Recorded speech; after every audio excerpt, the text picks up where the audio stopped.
خب ما حالا آقا ساشا رو ببریم تو ماشین نگاه کنیم وضعیت ماشین تو این روزای بارونی. میبینین چه وضعیه؟ پر گل.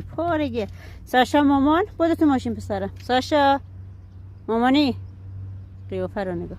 بودو مامان بودو تو ماشین. ساشا تو ماشین. مامان برو. خبر نداری چه خسته کثیف ماشین. بودو تو ماشین. بودو برو. نگاش کن پاهاشو رو قرار. یه دستت بده بالا. نگاه اینم یه دست آقا. وزه نگاه. بدر همون خنگول.